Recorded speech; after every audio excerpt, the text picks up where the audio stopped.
ये कोई अजंता और एलोरा की गुफाएं नहीं है, ये है देवघर झारखंड का तपोवन पहाड़।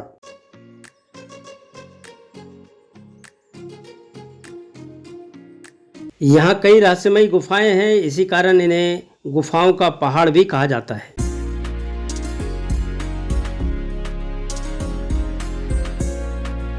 तो hello and welcome back to my YouTube channel. आज के ब्लॉग में मैं आपको देवघर का तपोवन पहाड़ी घुमाने वाला हूं, तो ब्लॉग में मेरे साथ बने रहिए।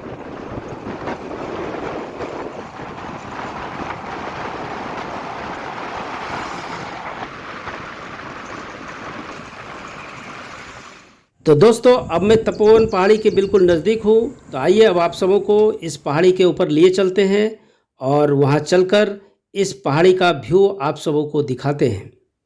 तो दोस्तों, ये है तपोवन पहाड़ी के ऊपर जाने का रास्ता। ऐसा कहा जाता है कि यहाँ कभी महाबली रावण ने तपस्या की थी और उसकी तपस्या को हनुमान जी ने भंग किया था। तो आइए इस संबंध में यहाँ के पुजारी से बातचीत करते हैं और डिटेल में जानते हैं कि क्या है तपोवन का इतिहास। अभी हम लोग तपोवन में हैं और बाबा से यहाँ की महत्ता के बारे में जानेंगे। तो बताइए। रावण जो है प्रतिदिन कैलाश जाया करता था बाबा का पूजा करने के लिए। तो एक दिन जो है ना, सोचा कि बाबा को कहीं क्यों न ले चले।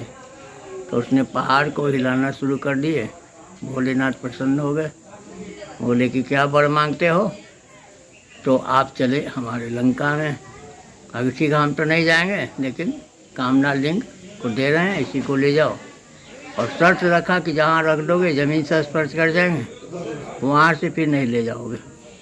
तो रावण ने शर्त को मार करके कामना लिंग को वहाँ से लेकर चला। बाबा बैद्यनाथ जहाँ, वहीं पर उनको लघु शंका लगा और कोई आदमी की प्रतीक्षा करने लगा। इतने विष्णु भगवान आ गए और रावण जो है विष्णु भगवान के हाथ में वो कामना लिंग को दे दिए। विष्णु भगवान जानते थे कि यहाँ सती का हृदय है, वहीं पर जाके वो कामना लिंग को रख दिए। रावण जब लघु शंका करके आया तो देखा कि वो ज़मीन पर रखे।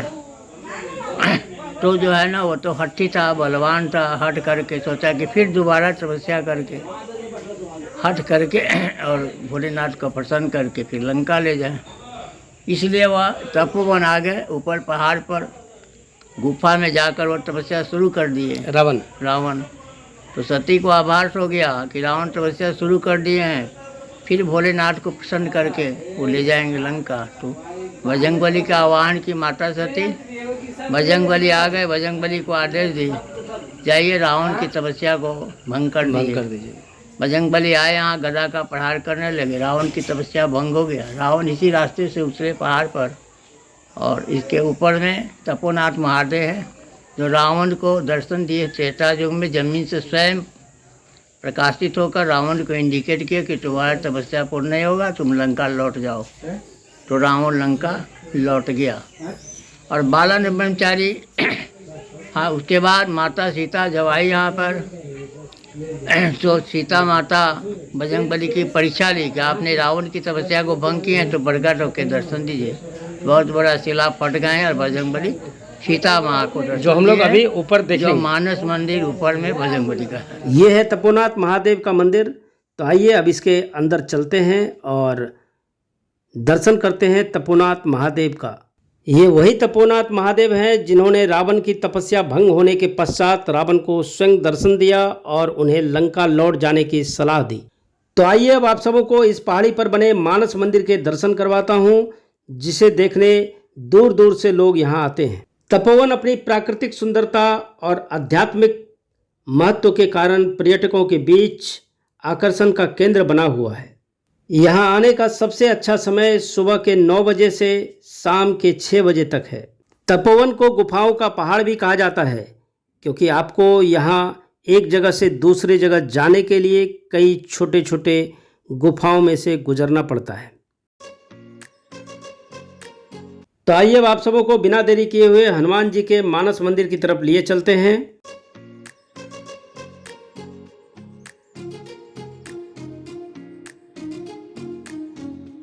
अब मैं मानस मंदिर के बिल्कुल नज़दीक पहुंच चुका हूं और वहां पहुंचकर मैं आपको उस शिला के दर्शन भी करवाऊंगा जिसे फोड़ हनुमान जी प्रकट हुए थे। इस मंदिर में रामनवमी के अवसर पर ध्वज चढ़ाने की अति प्राचीन परंपरा आज तक चली आ रही है। एक झंडे में बांधना है, एक अपने हाथ में बांधना है। तो ये है वो पत्थर जिसे चीर हनुमान जी प्रकट हुए थे और माता सीता को अपनी शक्ति का प्रमाण दिया था। अगर आप इस पत्थर की दरार की भीतरी सतह पर देखेंगे तो आपको हनुमान जी का एक चित्र भी नजर आएगा।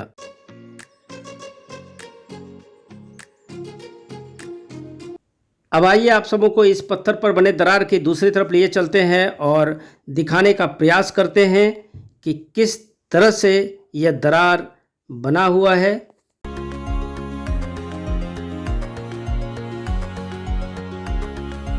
इस पत्थर में बने दरार के बारे में आप सब क्या सोचते हैं? अपनी राय कमेंट बॉक्स में अवश्य दें।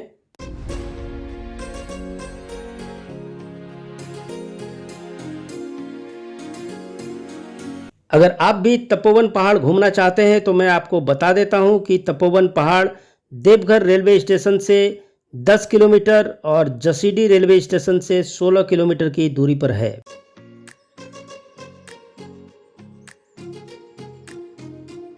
यहाँ आप सुबह के 9 बजे से शाम के 6 बजे तक घूम सकते हैं।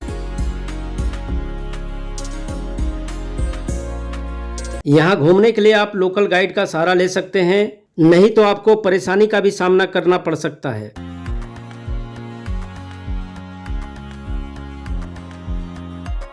घूमने के क्रम में आप बंदरों से सावधान रहें, नहीं तो वे आपके कीमती सामान, कैमरा, मोबाइल या कोई भी खाद्य पदार्थ छीन सकते हैं। अगर आप तपोवन अपने बच्चों के साथ घूमने आए हैं तो बच्चों का खास ख्याल रखें।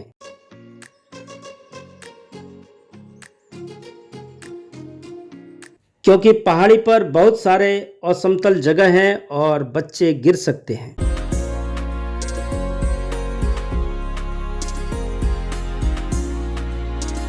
तो आशा है देवघर तपोवन पहाड़ तथा पहाड़ के ऊपर बने मानस मंदिर का ब्लॉग आप सबों को अच्छा लगा होगा। तो फिर जल्द मिलते हैं इसी तरह की और भी नई और रोमांचित करने वाली वीडियो के साथ। तब तक के लिए धन्यवाद। आप अपना और अपने बच्चों का ख्याल रखें।